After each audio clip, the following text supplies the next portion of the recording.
Hi there, Sanibonani Molweni. Welcome to Fix Channel. If you're here, please subscribe before the end of the video. If returning, thank you for love and support. I appreciate you. Ngiyabonga kakhulu. Episode 11 Uthando Nesthembu season 2 ile episode engicabanga ukuthi inezinto eziningi esingafunda ngazo nathi ngoba sinayo imindeni. So emzumbe kune family meeting. Le family meeting ibizwa amakhosikazi because kunezinto aba unhappy ngazo. Mhlawumbe omunye uzodideka ukuthi why uphinda le video sisi because sikuzule before. No, before bengifuna nje ukuthi sihleke ukuthi ku episode 10 bebe ne-event enhle ezomndeni because bayazwana, kanti ku-episode 11 sebezoxabana futhi sekunezinto abazi-addressayo bethetha amacala ukulungisa umndeni. Siyabuya-ke. So kulo episode 11 part 1 part 2 bengihleka into eyodwa ebengifuna ukuthi sihleke nani. Abanye-ke ibabhorile basho ukuthi yebo ukuhleka kuyas-irritate ngathi bashake kule channel siyasheshisana. Bahlangene bawumndeni uMayeni, uMakhumalo, uMangwabe, ubaba Mselekus. Isizathu se-meeting kube umcimbi otheme wenziwa amakhosikazi amathathu angaba bangafakwa kwezinye izinto ebezenziwa kuplenwa lo mcimbi. Ngokusho kwamakhosikazi, ubaba Mselekus wayethe bekhululeke ngendaba yokupheka because uzolungisa, shuthi kuzoba nomuntu ophekayo, nabo bazobe bekhona nje njengabantu bonke emcimbini, abazuphithizeni. So sekuyenzeka-ke kufika umcimbi, ngelanga lo mcimbi sekuyahluka izinto. Sekuyenzeka kuyaplenwa futhi kuyahluka izinto. Esikutholayo lapha uMakhumalo uhambe kanye nosisi ukuyothenga ukudla kwalo mcimbi, also nokudecide kwi-main. Makuvela kuThando Nesthembu ekuqaleni episode evele ku-season 2, amakhosikazi kube nesikhathi la siwabona ethenga ndawonye. Baveza ukuthi ubaba Mselekus waba nombono wokuthi abathenge ndawonye ukuze uma bethenga ndawonye mhlawumbe banesikhathi sokuthi bexoxe, banokubonisana futhi ngezinto ukuthi zibiza kanjani, nalokho futhi ukuhamba ndawonye kubenza belingane. Mase sibheka-ke thina as viewers, mhlawumbe sekungaba nento yokuthi engachazi ukuthi why omunye unkosikazi mhlawumbe usebenzisa imali eningi, or why omunye unkosikazi ethenga izinto eziningi. Uma bethenga kanye sibona ukuthi yonke into iyacaca nje ibhange ngoba baphithizela bonke. Sikubonile-ke lokho ku-season 1. Kwaba khona nesikhathi futhi abakwazi ukuthi bethenge khona iy'mpahla ndawonye, sikubonile. Izinto abazenze ndawonye zu-4, ukuyothenga ukudla, ukuyothenga iy'mpahla, bejoyina i-gym le yabomama ngoba bathe ubaba Mselekus akathandi ukuthi bebe khona la okunobaba khona, so badecide ukuthi bazoya kuleyo mama. Mase bethenga-ke futhi ukudla, sebezokudla-ke manje lokudla okuzohambisana nokuthi sebeyajima, baphinde bakuthenga ndawonye. Lokhu-ke komcimbi, umcimbi bewenzele umndeni wakaMselekus omkhulu osuhlanganisa nezihlobo zabo kanye nemindeni yamakhosikazi. So amakhosikazi amathathu-ke awaphathekanga kahle ngokuthi uMakhumalo uhambile nosisi, okutholakala ukuthi umngani wakhe lo bepheka, bona bengatsheliwe. uMangwabe ubengazi, uMacele ubengazi, uMayeni ubengazi. Uma isibeka-ke le ndaba etafuleni, uthi ubaba Mselekus isizathu sokuthi kube nale meeting isona sizathu esenze ukuthi engabatsheli. Okusho ukuthi uMselekus uma sibheka into ayichazayo kule meeting esakhulume eceleni bekuyi-set up. uMselekus unezinto mhlampe angayilungisile nalamakhosikazi amathathu, mhlampe kunezinto abona ukuthi lamakhosikazi amathathu awamhloniphile kuzona, noma kufuneka ukuthi abancenge. So ukuze yena asuse ukukhuluma, utshele uMakhumalo kuphela. noMakhumalo shuthi wamtshela ukuthi unga-SMSeli ngisho yedwa, uhambe nje uyothenga, sizobona ukuthi emva kwalokho kuzokwenzakalani. Uma-ke sebekhuluma noMselekus, uthi uMselekus yena angeke ezekwazi ukuthi akhulume nabantu ekufanele ukuthi abancenge. Uma ecela izinto shuthi amakhosikazi kwezinye mhlambe badonsa iy'nyawo.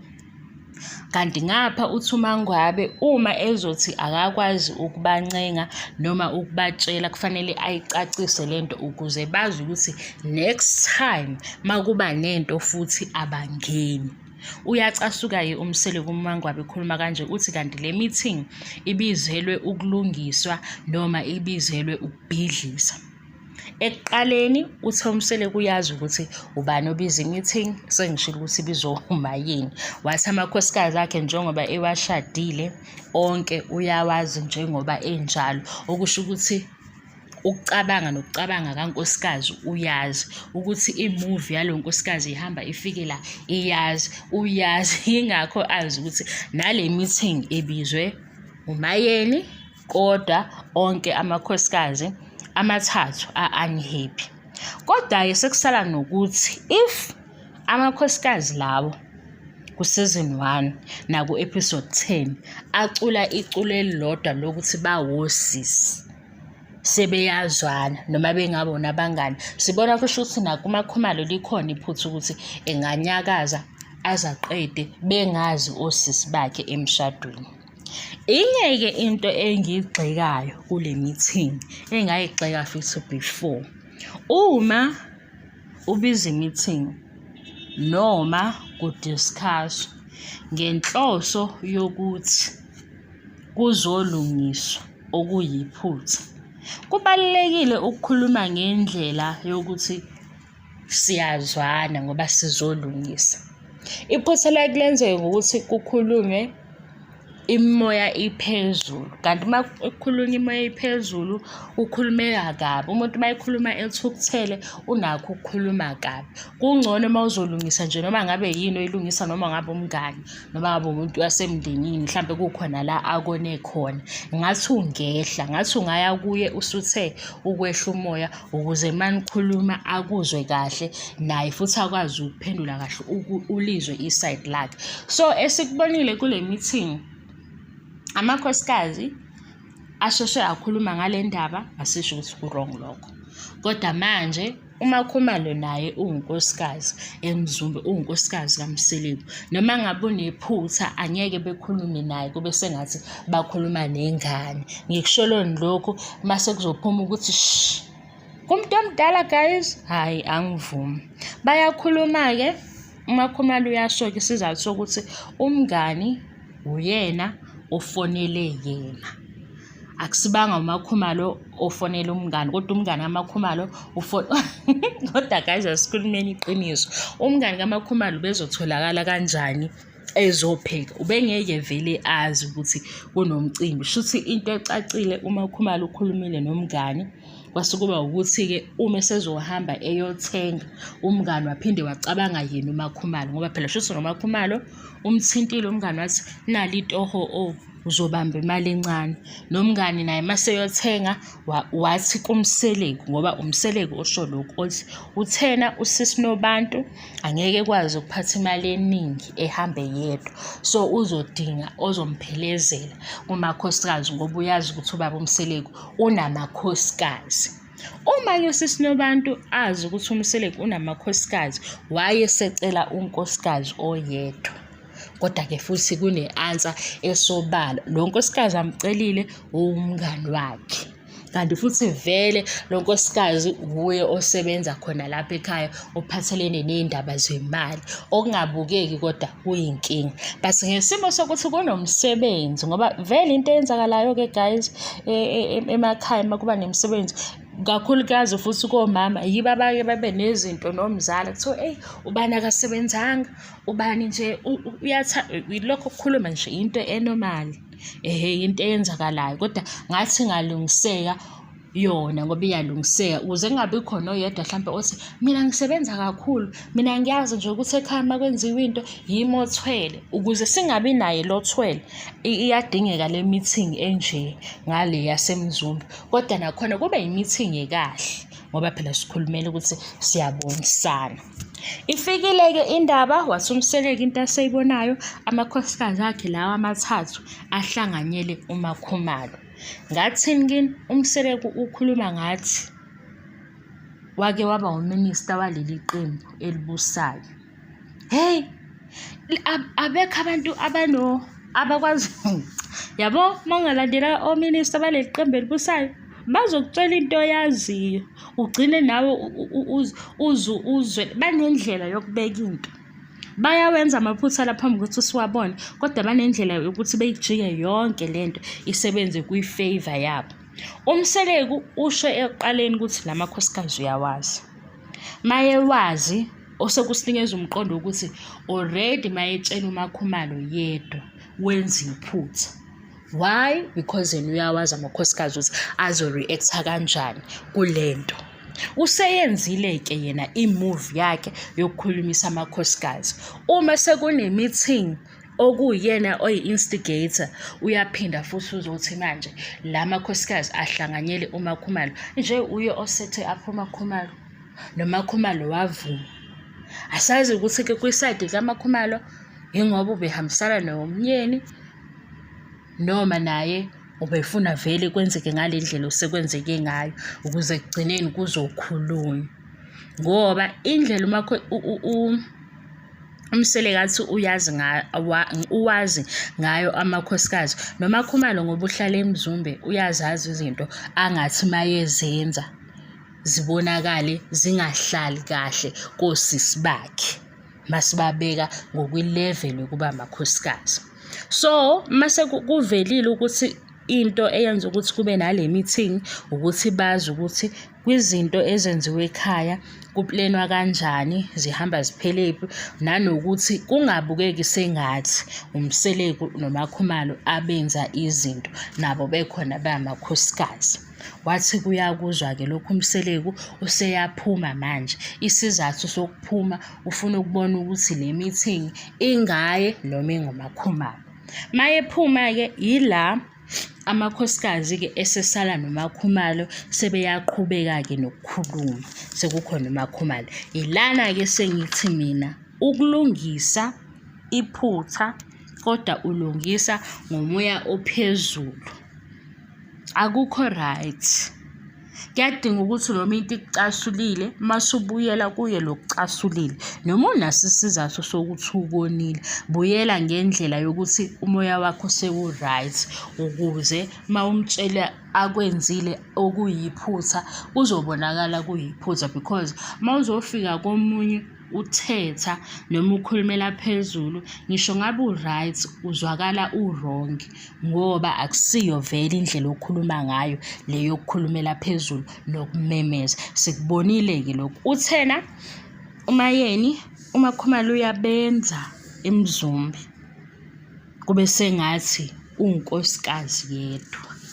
Yo Macele wase wacela ngeke kuze kwenzeke lokho, ngeke kwenzeke lokho, angeke. Yabo nje lo angeke ogcwele ulaka. Useyabuza-ke uMakhumalo ukuthi lokho kumayelana nani ukuthi bathi uzenza unkosikazi yedwa. Athi kuMakhumalo iphutha lakhe ukuthi umngani wakhe ufonele yena wahamba naye, futhi-ke yena uhlezi hands on, uhlezi ebhizi. Kanti uMayeni hayi uyavilapha, uMangwabe akakwazi ukuplena. Hayi i-meeting ayihambi lapho. I-meeting ukuthi nje abakazi ezobefakwa, igrosa yathengwa, i-beef yafika ebusuku. Mangabe yafika ebusuku yimi-ke senoyihaba-ke noseniqinelayo. Lana-ke uthi uMangwabe into eyenza ukuthi uMayeni icasuke ingoba wayeshilo uMseleku ukuthi akekho ozothinta izinto, bonke bazohlala. Manje mase kubonakala ukuthi sekukhona unkosikazi owenza izinto, sekubukeka ngathi kune-miscommunication. Khona vele ukuthi kuze kube nale meeting kusivezela khona ukuthi kune-miscommunication, ukuthi kanti i-distance kulamakhosikazi ingakanani mabezokwazi ukuthi kuba nomcimbi oplena uzuqedwe, abanye befane nama-guest ekhaya, uyabona. So uMacele sethi she can never be the only wife. uMakhumalo kusemangalile. Oh nginephutha guys, uMseleku uqale wakhuluma noMayeni before aphume, wathi next time uzomqasha lo muntu abavele emqashile okumngani kaMakhumalo. Wathi uMacele cha, ngeke samqasha. wasethi uMseleku, okay, it is fine. Guys, yazi uMacele lento anayo mina ngiyayithanda kodwa ingabi inkulu. Yabo lento yokusho into kanye nje vele baba ayizwa.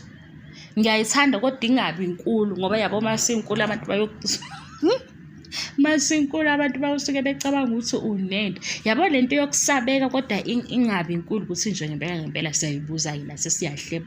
uMseleku umhlonipha kakhulu uMacele noma uyamsaba. Ngoba phela uMacele uwadiliza uNobantu Sibuka wathi ngeke saphinda, ngeke samqasha. Hayi ke sesiyaphuma ke kwihaba. Wathi ku uMacele isizathu mayeqasha umngani kaMakhumalo kuzophinde kube inkinga ngoba vele umngani kaMakhumalo sesezobukeka sengathi uhlezi ezoqasha umngani kaMakhumalo. So sebezothola omunye ukuze kungabuyi umngani kaMakhumalo ngoba namanje basekukhulumeni ngoba nje uMakhumalo wenze izinto nomngani.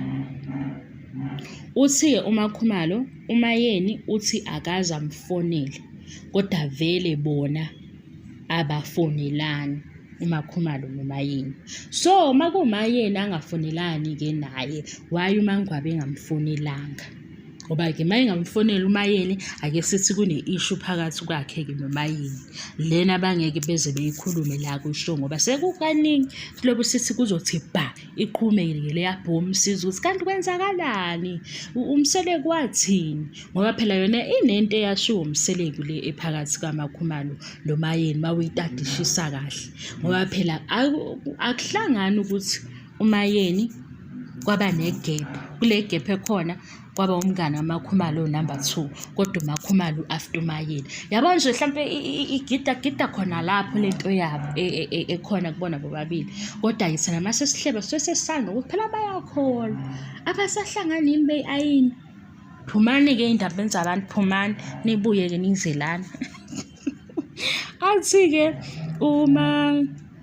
Makhumalo yena noMayeni abafonelani so nje okaMayeni asikho isidingo. uMangwabe ke noMangwabe akasafonelani noBest emtshele ukuthi njalo siphumile sibheka ijuice ngapha sinonobantu nawo ama-fruits esiwatholayo. Leyo ngxoxo nje leyo ngoba vele into yasekhaya kodwa kwenzakalanga akusho lutho. Athi ke uMayeni enye into imali uMseleku vele enikeze uMakhumalo. Yes uMakhumalo ulapha yami kwi-business lasekhaya and basitshela mase bechaza ngokusebenza ukuthi ubhekelene ke ne-bookkeeping. Kusafana yini nasekhaya ngoba emsebenzini kuphathelene nebhizinisi. Nasekhaya kusafana yini ngoba phela mhlawumbe ukufanele kushintshane ngoba eyasemsebenzini siyayibona noma uMseleku usho ukuthi uthanda indlela uMakhumalo enza ngayo ama-records emsebenzini abona ukuthi shuthi nasekhaya usengaqhubeka aphathe imali ngoba imali shuthi uyifaka kuMakhumalo mase yasho ukuthi ubaba uMseleku ufaka imali engaka kuzosetshenziswa imali engaka behambe ke beyothenga igross. Sithola lokho nakule meeting. Usethi ke uMayeni angithi kunjalo Mangwabe usethi uMangwabe kuyiqiniso. Uthi ke uMayeni fanele kube neqiniso makwenziwa izinto. uMakhumalo uyama ke yokutheni yena noMayeni kulezi insuku noma insuku nezidlulile bebengakhulumisani. Kasi bebangani guys? Lapho uMseleku siphela manje uMseleku usekuba nendawo emphoxayo ngoba uthe phela yena useyakwazi ukwenza amakhosikazi aphilelana. Asithi ke shuthi akusiyinto enkulu. Uthi ke noma ke kunjalo kodwa iphuthe lenziwe uNobantu ukuthi ufonele uMakhumalo ngoba emazi. Manje uMakhumalo wangabe sadlulisa ukuthi sengithola i-call ephuma kuNobantu. Niyabona ukuthi vele uMayeni akakhuluma iphutha ngoba phela Uma Makhumalo yonke lento iyintsha kena njengamanye amakhosikazi, kungayena otshela umngani wakhe ukuthi kunomcimbi eMzumbe uzopheka, ubezowa-update amakhosikazi ukuthi hayi sesimtholile ozopheka. Kodwa manje ngendlela uMayeni asho ngayo ukuthi yonke lento Mseleku uyiplene noThobile, ngoba uMakhumalo ufonele umngani wamtshela ukuthi ekhaya kuyaphekwa, kusho ukuthi uyamazi ukuthi uyakwazi ukupheka, vele upheka kahle. Umngani wabuyela back kuMakhumalo wathi hayi engathi kuyalunga kuleli toho ngizamele lona, singahamba-ke siyothenga izinto. Bahamba-ke bayothenga izinto, konke ku-right. Ngoba phela uma kukushana kuye ubezoba naso isizathu sokuthi etshele uMacele ukuthi hhayi kuyalunga-ke kwi-catering, sithola ubani, ngoba yinto yaphi yasekhaya. Siyadlula-ke lapho, sekufika indaba yokuthi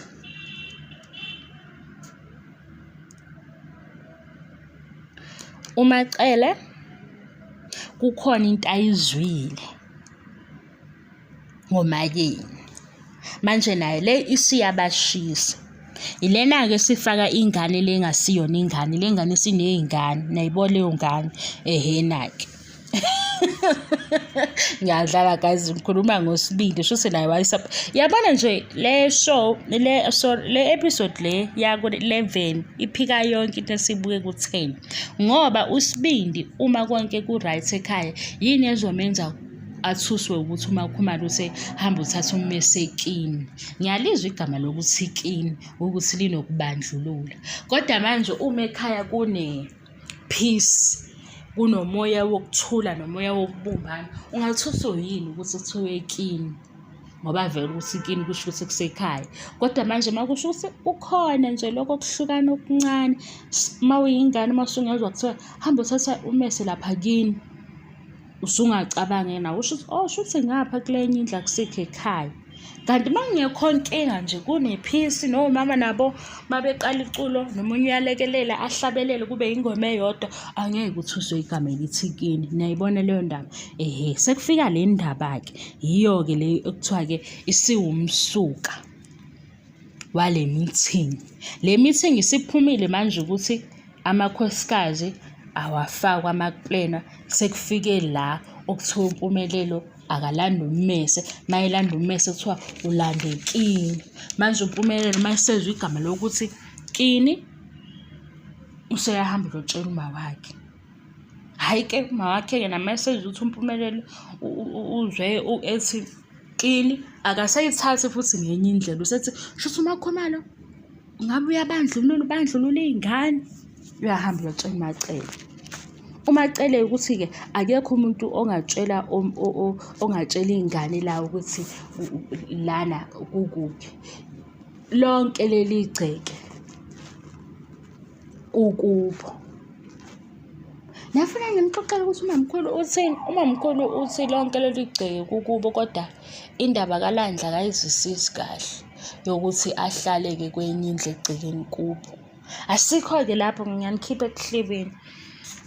Uthi-ke uMacele, she can never be the only wife, that can never happen. Hayi bo bakithi, usetheni uMakhumalo ngoba vele uyazi wafika bebathathu bebabili, ngoba sazi ukuthi wafika nini.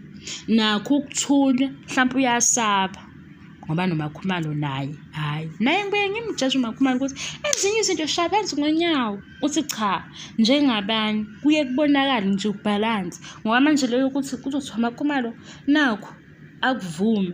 Yikho-ke manje sebembuka kabi ukuthi yena uvuma yonke into, eshiwo husband. Kanti uhusband unayo ithoni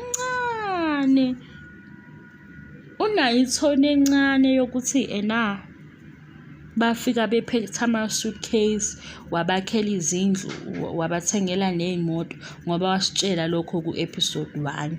Kancane kuyavela, nakhona ngeke ukunayo uma unganinayo, kodwa kuyavela kancane ngezinye izinto ayishoyo uma esekhuluma ukuthi hawu phela nafika nama-suitcase, nganakhela izindlu, nganithengela ney'moto, ney'ngane ngiyayinakekela, yini okunye nikufunayo? Kanti imali iyayilungisa lezo ey'dingwa imali, kodwa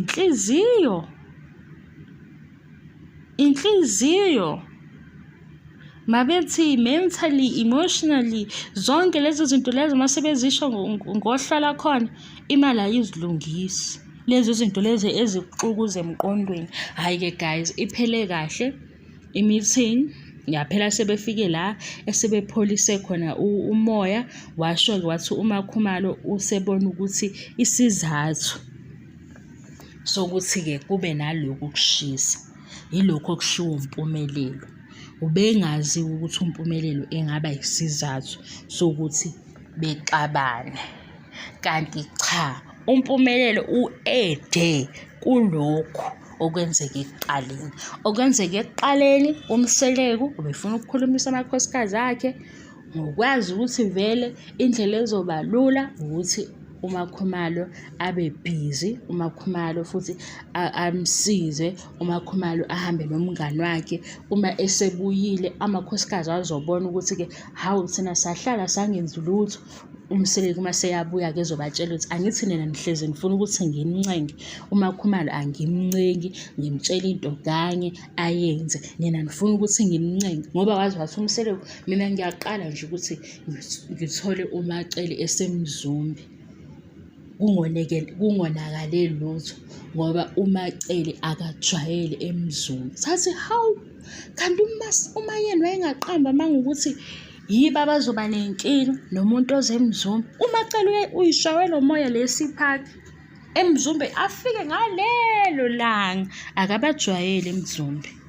Kodwa yikhona evidence yalokho. Angithi niyibona ukuthi uMakhumalo emzumbe yena unkosikazi uthanda ikhamera. Niyibona ukuthi manibuka izithombe zengane la ku social media, owami abekho, owami lo kaMacele no Abongo. Mawungathi uyahlehla nje ku social media because-ke mina-ke nami sengihlebe kakhulu ngithanda Nesthembu. Mawuhlehla ubheka izithombe uyayibona izithombe zamaKhumalo nomnini no Mawande noZenande ngoba ingane lezi ezisemzumbe. EzamaKhumalo no Abongwe no Owami noThando, labantwana abale esiphakhi zincane, okusho ukuthi laba basesiphakhi abavakashi emzumbe kakhulu. Kodwa iyenzeka-ke vele leyo nto, yabo ukuthi masujwayele indawo eyodwa ukuvakasha akujwayeleki. Ngisho noma ngabe kusekhaya, angisho-ke kabi bese ngisholo lokho ukuthi siyakubona nalokho ukuthi hawu uMacele akajwayele esiphakhi ngoba phela izithombe ziyaveza ukuthi hawu naba ngisho umhlophekazi uyashutha manje noMakhumalo ngoba uhlala emzumbe. Kodwa ulo Uthando, Owami, Abo, ubani engikhohlayo, uLwandle, abanazo izithombe eziningi noMakhe ngoba bona basesiphakhi. Ngikhulumelane ngezithombe, uMakhumalo ayithanda ikhamera. Sesike sayibona izithombe zakhe eziningi nezingane lezi-ke ezisemzumbe shuthi ziyeza ukuthi masicela ukushutha azishutheke noma. Kanti lezi lesiphakhi ngoba ayivakavakashi abanazo izithombe noMakhumalo. Lokho kuveza ukuthi uMacele akamningi emzumbe, uyishayela umoya le esiphakhi. Hayi kodwa phela uMacele naye ngayihlalela lapha yaye esiphakhi. Emzumbe ubuye ungazi babuye bebe mood. Emzumbe kufike kube mnandi manje sebeyajikelana sebebukana kabi. Awusazi nje ukuthi kwenzakalani, uma ngaba akasakhulumi. Kodwa uNesike shem ningaqamba amanga akaqambukeli yena. Kodwa hayi Nesi, manje ngixoxela enye indaba siphume kuNesi. Ubaba uMseleku njalo sizokwenza u-episode. Senza u-episode 11 lo, sizokwenza u-12 no-13 sivala u-season 2. Hayi, uMseleku enye ingozi. Angisayisho kuMseleku phela sengisho abanye obaba. Yabona ukuthi omama bayakhalaza-ke besho ukuthi hayibo ungazenza izinto ezi-wrong, Kusho ukuthi ubaba bengalaleli. Mase ubaba bengalaleli, umama lana abe nenamba yomama wey'ndwangu. Khona uzothi ukuhleka kwami kuyamcika wemanga aze ngaxolisa, ngixolise leyo ndaba. Kuthiwa mase kunomama wey'ndwangu usolebe enazo iy'ndwangu ayithengayo. Yabo nje lo bethi eyi ave ngiy'thanda iy'ndwangu zamasibanibani. Kanti umasibanibani uyasibanibani. Kuthiwa ayikho komama bethu ukuthi benyakaze kodwa kungabonakali ngoba kuthiwa umama wey'ndwangu, umama wamakhethini, umama wani. And ilanguage isala khona lapho uthi hayibo ikhethini njalo seyashintshile amakhethini, hayibo niyayibona lolu hlobo. Abanye abantu bazoya esihogweni kodwa kuthiwa lo mkhuba lo obaba bawumsuka ngoba bona bafike bengalaleli betatazele bethi bafuna o-number 5 befuneni asale kumama la ethi hayibo amajusi ey'ngane khona umama la wenza amajusi amnandi kabi. Ngiyabonga ngiqedi, bye.